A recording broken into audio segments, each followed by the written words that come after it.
Good evening. The former Egyptian president and Muslim Brotherhood leader Mohammed Morsi is beginning a 20-year jail sentence this evening. He was found guilty of inciting his supporters to kill opposition protesters during demonstrations in 2012 that eventually led to his overthrow by the army. Morsi was acquitted of more serious murder charges, but he still faces several other charges that could yet lead to the death penalty. His supporters and some observers say his prosecution was politically motivated. Well, in a moment we'll be speaking to the international analyst Marco Vicenzino, but first, this report from Arise News' Harry Alsop.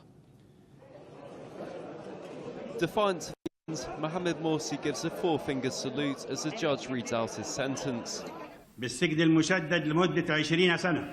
They are sentenced to prison for 20 years with labour and put under police surveillance, silence for 5 years and to pay for criminal procedures, for using force and violence, and the arrest and detention and physical torture of protesters. Morsi was found not guilty of the more serious charge of murder, a crime that could carry the death penalty. But this is the first verdict from several trials for the former Egyptian leader. He faces separate trials on charges of passing state secrets to the Qatari TV network Al Jazeera and of having links to the Palestinian militant group Hamas. But today's charges relate to clashes outside the presidential palace in late 2012. Morsi was facing serious popular revolt, and with crowds growing, he ordered police to disperse them. They refused, and so Morsi sent in Muslim Brotherhood supporters instead. 11 people died in the chaos, mostly from the Brotherhood. 7 months later, just after the anniversary of his election as president, the army stepped in and deposed him following mass protests. Since then, he's been held in undisclosed locations by the military. Morsi rejects the authority of these courts and has maintained since his imprisonment that he was overthrown by a military coup. His lawyers say he will appeal. Harry Alsop, Arise News. Well, I'm joined in the studio now by the international analyst Marco Vicenzino. 20 years, were you surprised by the length of this sentence? Actually, I thought it was going to be harsher, and I think deliberately it wasn't done harsher to try to at least keep things a bit calm because there's other trials to follow. So I think in this sense, yes, I mean, 20 years was even his supporters are probably expecting more, but there's no surprise that it's been for quite a long term. And the other ones, the decisions for the other cases, the same thing. It will likely be an accumulation of extended terms, with the objective, obviously, is to neutralize him politically and to make sure that if he ever does come out, he'll be at an older age, whereby he'll be no longer politically operative.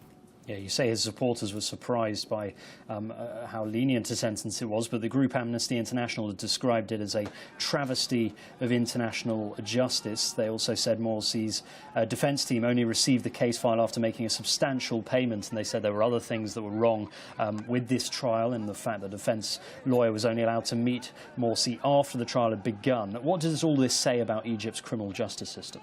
Well, it depends. Once again, if the international human rights organizations, international legal organizations have very much criticized the entire process, and not just for Morsi, for other cases also. I mean, there is a political dimension. There's an enormous and huge political dimension to all of this. To what extent is the actual legal system in Egypt being impacted by the political dimension? Is once again a subject of debate. To what extent? Is there a political dimension? I would think so. Since 2013, in July, authorities have banned the Muslim Brotherhood movement. They've arrested their members and their supporters. Just how much influence and power does the group still hold in Egypt? They've been vastly reduced. They're very well at organizing themselves, and they can still organize. You can organize on the mosques.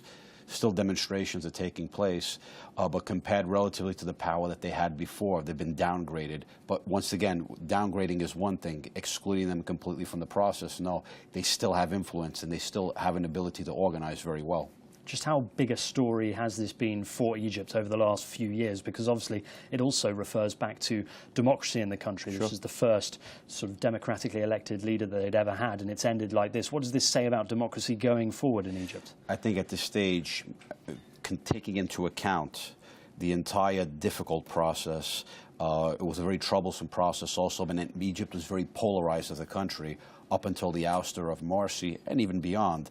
I think at this stage, many Egyptians, many ordinary Egyptians, just not they want to move on, but basically they just want to try to get on with their normal lives and at least to have some work, stability, and be able to go ahead with some sort of future. It's not ideal for them, but when they compare it to the lack of the instability during that turbulent period, and it is now, not all, but many Egyptians are very much, they just want to move on. So they're not looking at the potential of democracy and really wanting that. They're actually thinking, well, these conditions are better than what we had before under democracy. It's difficult to say when you say Egyptians, because there's Egyptians from many different levels of society. You have the secular Egyptians, you have nationalists, you have Islamists, and the list goes on. So one can't speak for the entirety of Egyptian society.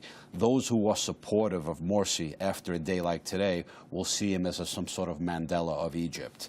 Those who are vehemently against him, it gives them great satisfaction. Many of those in the middle who are sitting on the fence during that polarization, they just want to move on. So it's very split in terms of what people think about Morsi in the country and whether this sentencing was too lenient, too harsh. Is there no real major consensus in Egypt about that? I think Egypt still, to a large extent, remains a polarized society. After all the violence that takes place and the violence that has taken place, and you also have a conflict going on right now, a full-scale conflict is in the Sinai, and taking into account also other places in the region. Many ordinary Egyptians look at Libya, they're looking at Yemen, they look at Syria. Many of them say, we just want stability. Marco, thank you very much indeed for that update. Thank you.